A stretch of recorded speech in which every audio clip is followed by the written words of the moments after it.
Welcome to the video. Today we are going to read the lesson Lost Spring Stories of Stolen Childhood. The author name is Anis Jung. So let's start the first story. Sometimes I find a rupee in the garbage. Why do you do this? I asked Sahib, whom I encountered every morning scrounging for gold in the garbage dumps of my neighborhood. Sahib left his home long ago, set amidst the green fields of Dhaka. His home is not even a distant memory. There were many storms that swept away their fields and homes. His mother tells him that's why they left looking for gold in the big city where he now lives. I have nothing else to do, he mutters, looking away. Go to school, I say glibly, realizing immediately how hollow the advice must sound. There is no school in my neighborhood. When they build one, I will go. If I start a school, will you come? I ask, half joking. Yes, he says, smiling broadly. A few days later, I see him running up to me. Is your school ready? It takes longer to build a school, I say, embarrassed at having made a promise that was not meant. But promises like mine abound in every corner of his bleak world. After a month of knowing him, I ask him his name. Sahib Alam, he announces. He does not know what it means. If he knew its meaning, Lord of the Universe, he would have a hard time believing it.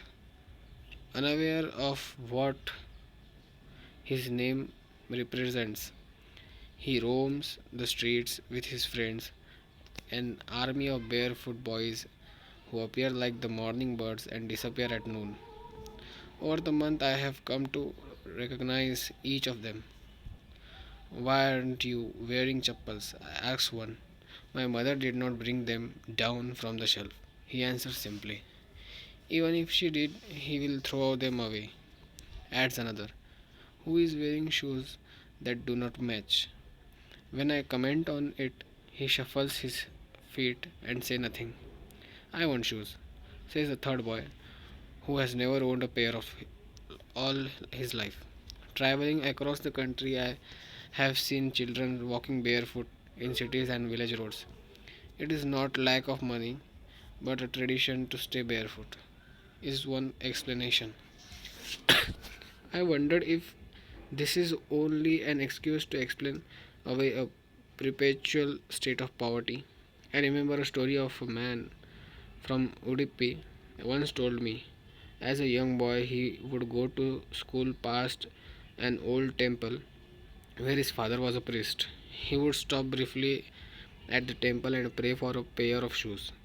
30 years later, I visited his town and the temple, which was now drowned in an air of desolation. In the backyard where lived the new priest, there were red and white plastic chairs. A young boy dressed in a grey uniform, wearing socks and shoes, arrived panting and threw his school bag on a folding bed.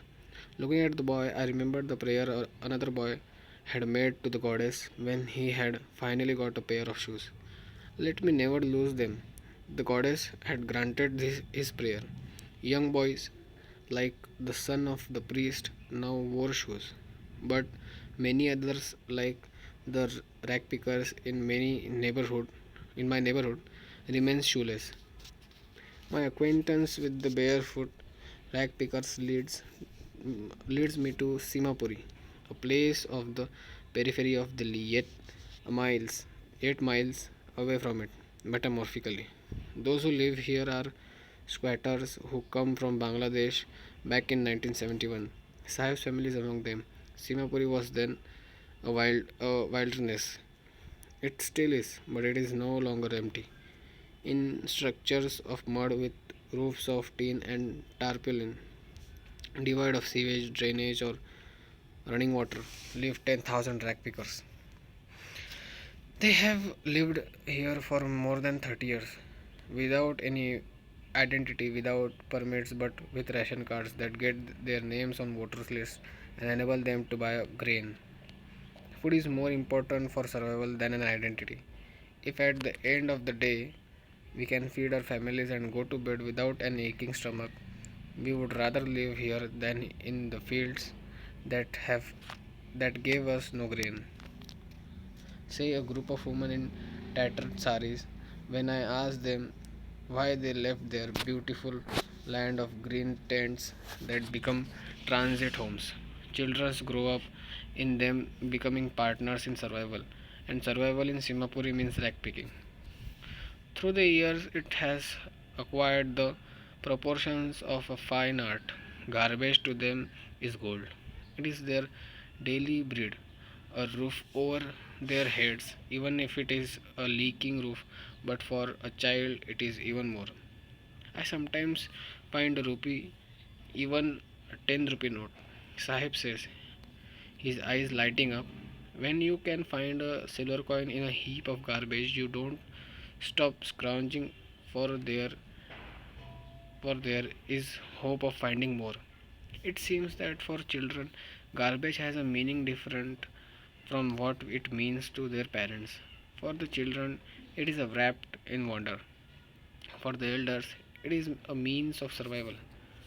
One winter morning, I see Sahib standing by the fenced gate of neighborhood club, watching two young men dressed in white playing tennis. I like the game, he hums. Content to watch it standing behind the fence, I go inside when no one is around, he admits. The gatekeeper let me use the swing. Sahib too is wearing tennis shoes that look strange over his discolored shirt and shorts. Someone gave them to me, he says, in the manner of an explanation. The fact that they are discarded shoes of some rich boy who perhaps refused to wear them because of a hole in one of them does not bother him. For one who has walked barefoot, even shoes with a hole is a dream come true. But the game he is watching so intently is out of his reach. This morning, Sahib is on his way to the milk booth. In his hand is a steel canister. I know. I now work in a tea stall down the road, he says, pointing in the distance. I am paid 800 rupees and all my meals. Does he like the job? I ask. His face, I see, has lost the carefree look. The steel canister seems heavier than the plastic bag he would carry so lightly over his shoulders. The bag was his. The canisters belongs to the man who owns the tea shop. Sahib is no longer his own master. Now the second story is I want to drive a car. Let's start it. Mukesh insists on being his own master. I will be a motor mechanic, he announces. Do you know anything about cars? I ask. I will learn to drive a car, he answers, looking straight into my eyes. His dreams looms like a mirage amidst the dust of streets that fill his town Firozabad, famous for its bangles. Every other family in Firozabad is engaged in making bangles.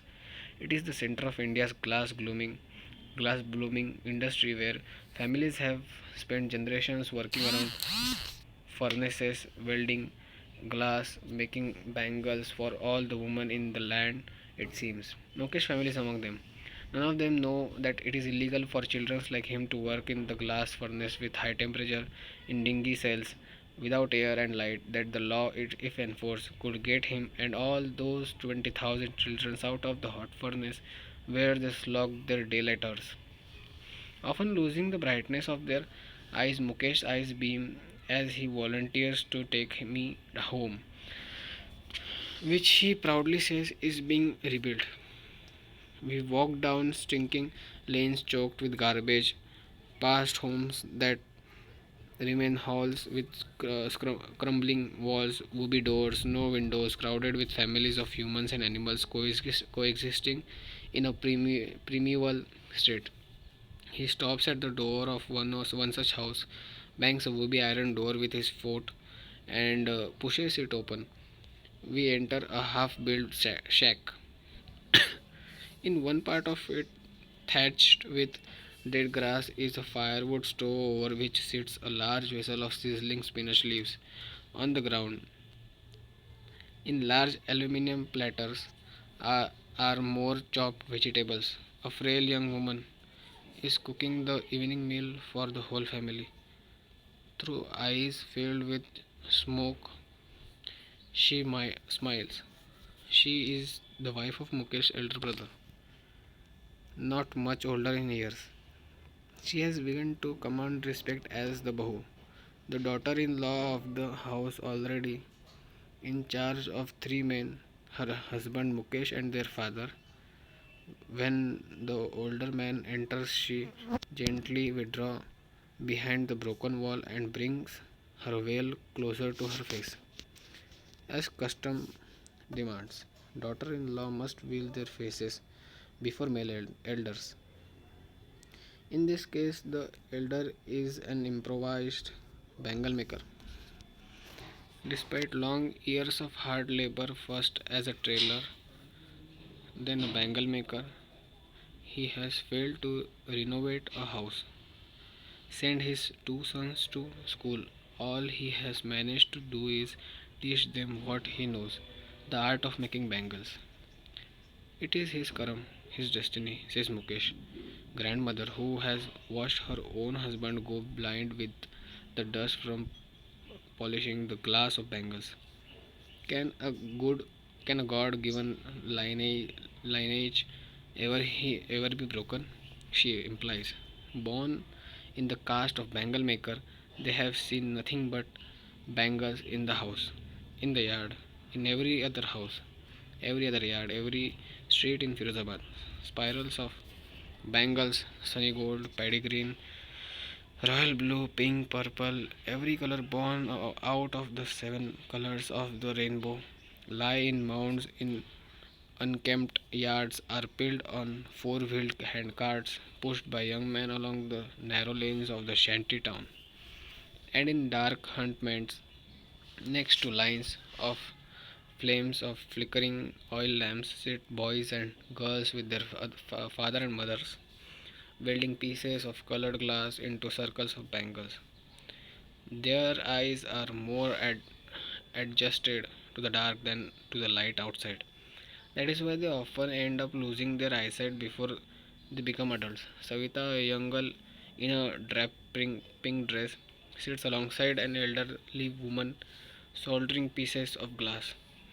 As her hands move mechanically like the tongs of a machine, I wonder if she knows the sanctity of bangles she helps make.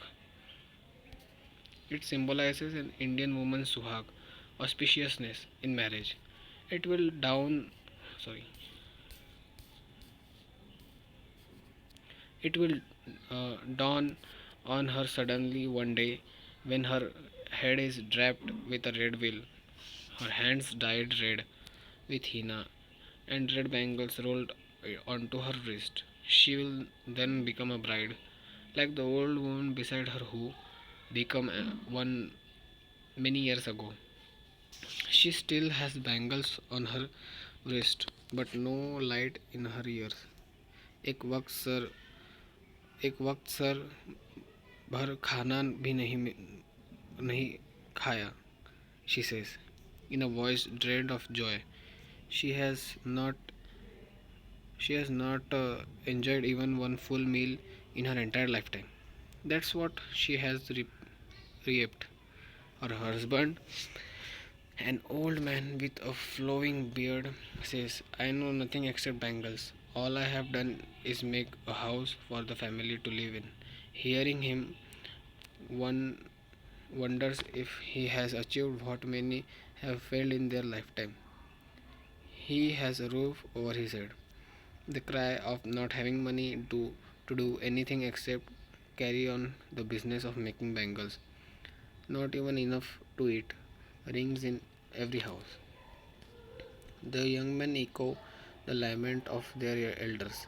Little has moved with time, it seems, in Firozabad. Years of mind numbing toil have killed all initiative and ability to dream. Why not organize yourself into a cooperative? I ask a group of young men who have fallen into the vicious circle of middlemen who trapped their fathers and forefathers. Even if we get organized, we are the ones who will be hauled up by the police, beaten and dragged to jail for doing something illegal, they say. There is no leader among them, no one who could help them see things differently. Their fathers are, are as tired as they are. They talk endlessly in a spiral that moves from poverty to apathy to greed and to injustice. Listening to them, I see two distinct worlds, one of the family caught in a web of poverty, burdened by the stigma of caste in which they are born. The other is vicious circle of sahukaram, the middlemen, the policemen, the keepers of law, the bureaucrats, and the politicians. Together, they have imposed the baggage on the child that he cannot put down. Before he is aware, he accepts it as naturally as his father.